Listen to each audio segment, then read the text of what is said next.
So about, is this still on? Yeah. About 3 years ago,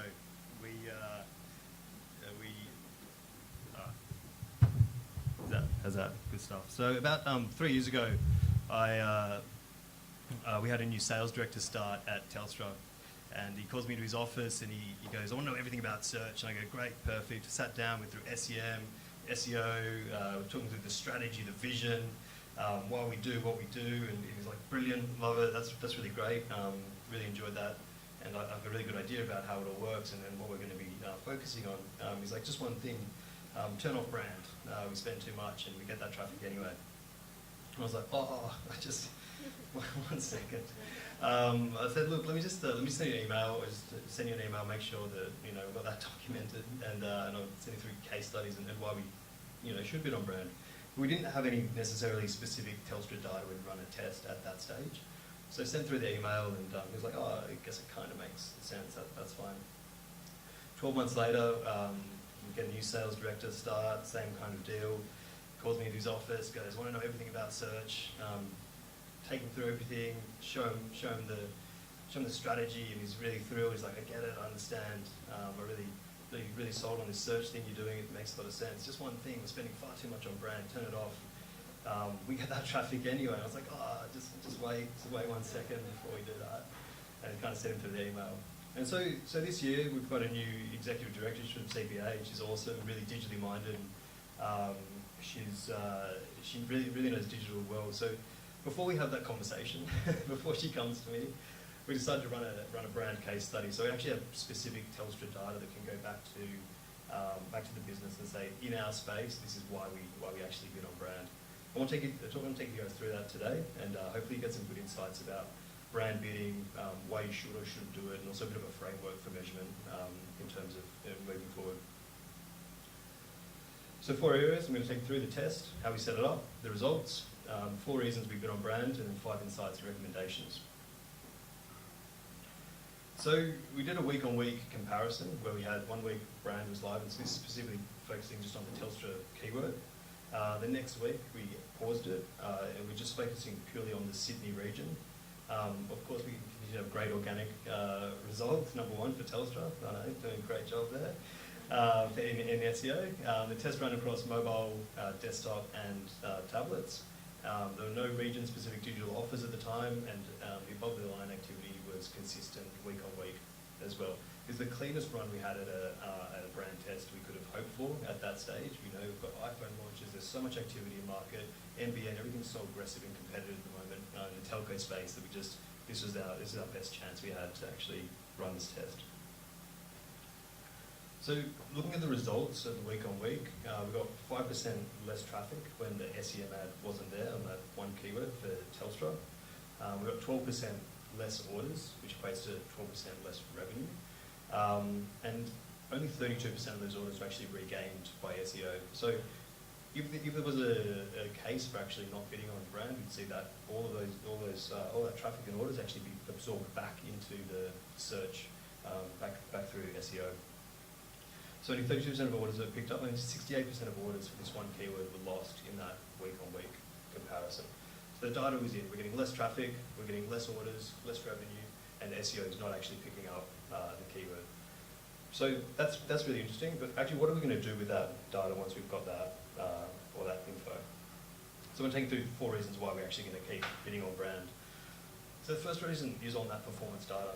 As performance marketers, we've got to be led by the data. I get the question a lot, why do we bid on brand? If you guys work in search, you're probably going to hear it at least once, maybe 100 times in your career.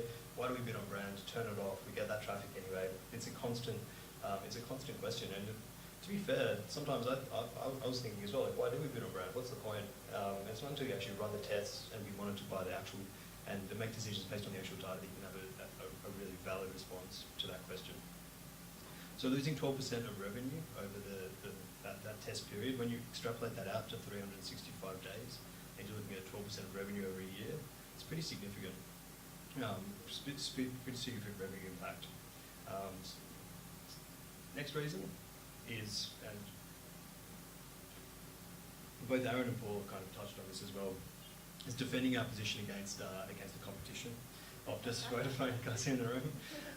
So you know, it's a competitive space. We're the incumbent. We're ex-monopoly. We have the highest market share. People come after our brand. It just happens. It's a fact of being in the search space.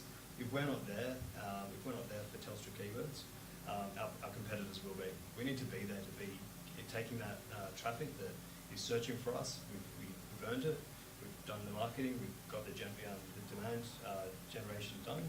Just bringing them through the website, just helping them that final step of the journey. It's aggressive at the moment. It's competitive. Everyone's kind of with the NBN, with iPhones. Everyone's kind of going after Telstra and that market share. So just being there to defend that is super important. Another great insight we were able to get out of this test is around how we're actually segmenting and using our audience data. So if someone's visited our website and they've gone to an iPhone section or the NBN section or small business, for example, and then come back to and search for Telstra in the search bar, we're able to segment them quickly and easily back to that relevant section of the website. So we can take them back to the NBN section or the iPhone section, put an offer in the ad copy, and convert them at 24% better than we can with non-audiences. That becomes part of our strategy and why we're specifically bidding on brand in terms of that final bit of the puzzle of getting that audience segmentation. So this one's actually an anecdotal experience I had. It was about the same time when we were running this brand test, and about once every 6 months, my wife decides to lose, smash, throw her phone away. I don't know where it goes, but she turns to me and she goes, Robin, you work at a phone shop.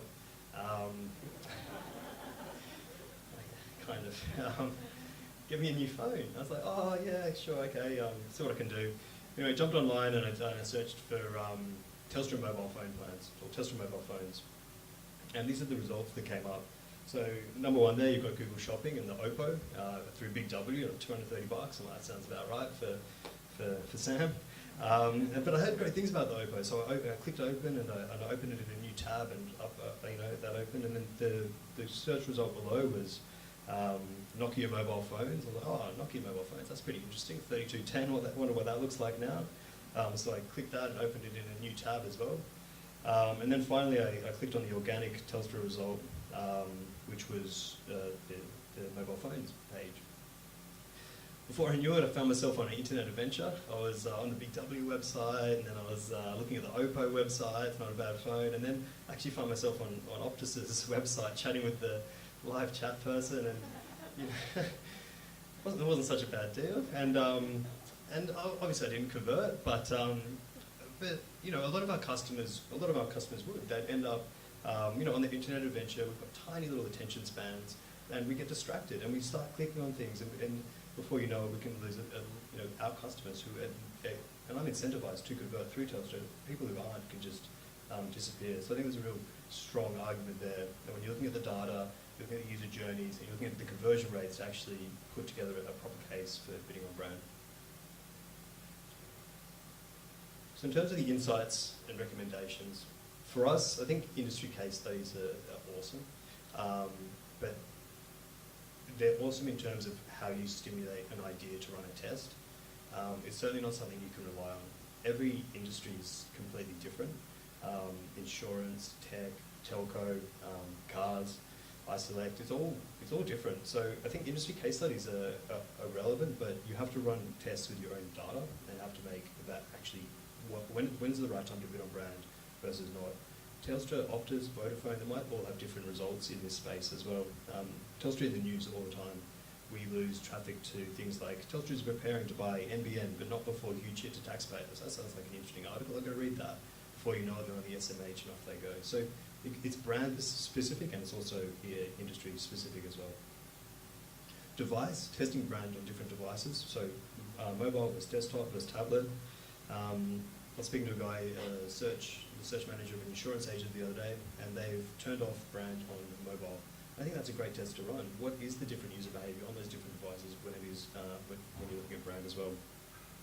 Ad formats and placements, Google Shopping. We're not the most competitive brand in Google Shopping. We're not a price sensitive kind of brand. So Is it right for us to appear in Google Shopping? Maybe on some products, when you're searching brand it is, but others maybe not, and how are we going to understand and make that decision? Offers, testing the offers around what's working in the brand space as well, and how we're converting those, putting the best offers in front of the best people at the right time. And also bidding strategies. What are we optimizing for on brand? Is it clicks? Is it a click strategy for brand, or is it CPA or conversions or impressions? Each of those different areas that you're actually optimizing will determine whether it's right for you to bid on brand as well. Location comes into it, New South Wales, Victoria. So if people are asking why do we bid on brand, we get that traffic anyway, there's no simple answer. There's a lot of variables involved. Sometimes it might be absolutely we should, sometimes it might be absolutely like it's the wrong thing to be doing. Monitor competitive bidding on brand terms. So this is where it's been great for us to have an objective third party to give us that viewpoint for actually whether brand bidding. There's sometimes when we talk to agencies, they can be incentivized to say, yeah, absolutely, keep bidding on brand, makes our job easier, and it's not necessarily a trusted. It's a trusted opinion, but it's not necessarily objective. So using Alex and Steve and the guys to provide that objectivity has been super helpful as well. Monitoring your brand bidding, so it doesn't make sense to bid on all brand all the time. What if competitors stop bidding on brand? What if you guys stop bidding on brand? What are we going to do then? We need to be able to monitor that and understand how we'd adapt to that as well. What if they start bidding? How are you going to do that? If a competitor starts bidding on your brand, starts putting up great offers against your brand terms, and people aren't loyal to your brand, you need to have a way to actually monitor and understand and react to that as well. If you aren't going to bid on brand and are you going to turn off brand, for example, understand the role your keywords playing in the search strategy and overall digital ecosystem. So if you're going to start, if we turned off brand, for example, and we're going after things like mobile phone plans and mobile phone generic keywords, if that's a click strategy we're using there and bringing that traffic through to the website, we want to be able to understand if we're bringing that traffic through the website, hooking in the users, and then converting them via Facebook or the GDN, but actually understanding a bit more of an attribution play instead of moving away from that last click CPA model and moving more into that, okay, so we're going to run Facebook offers, Facebook ads with offers, or GDN with offers to this specific segment, and putting that back as a wider strategy as well. Conversion rate optimization is super important. We get a shitload of traffic at Telstra, and we're going to maximise our impression share. It's easiest for us to impact conversion rate than get another million visitors through the website. So how we're maximising our traffic and what the split tests we're running become really important. And to Aaron's point as well, I'd love to stand up here and say we're nailing this area, but this is a huge area of opportunity for us to make sure that once we get that traffic through, we're showing them that we're making it as simple as possible for them to convert. And the final point in terms of that, why we're going to continue to bid on brand and the insights and recommendations is really just that retargeting and audience segmentation. So we get that traffic through, we segment that across to the NBN section or the iPhone section or the small business section of the website. They come back and they search Telstra. Knowing that traffic converts 24% better than non-audience traffic, and making sure that we make that journey as seamless as possible is a really key insight for us that we're going to keep building on. This whole case study has been it's the first step for us in terms of what we're going to be doing with this brand. All those other variables of testing, device, location, different keywords and different strategies is going to set off a bit more of a program for us, and maybe next year, Steve, I'll come back and give you the updates there as well. So just in summary, number one, be led by the data. Run a control test to determine what's right for you in your industry, in your brand space as well. There's no simple answer as to why bid on brand. It feels about right, we probably should do it, but should you guys do it? Should you do it in your space? Monitor the search landscape, understand what's happening. If competitors start bidding on your brand, have a strategy to react to that. If they stop bidding, maybe pull back for a bit, and that's where kind of the thing that really helps us to make those decisions. When IINet was being bought by TPG, we saw IINet, and they were our biggest competitor for NBN. They were the ones throwing the most at it from a search point of view. And they went during that buyout, they just went completely dark for about 2 months. And we worked with the guys from the team that actually put together a strategy around how to do that. When your biggest competitor goes dark for 2 months, that's a huge opportunity, especially when it's something as competitive as the NBA. And the final bit is understand what's the point of objective? What's the point of brand bidding? What are you trying to?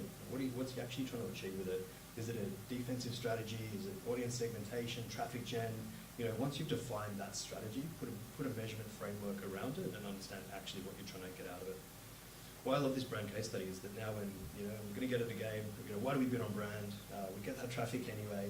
We've got a great case study now. We say, look, that's completely up to you. We can turn off brand sales director, but it's going to be 12% less revenue. And they're your numbers. But I'm here to support you, so if you want to do that, we can. But we've got some great Telstra-specific data that we can actually fall back on.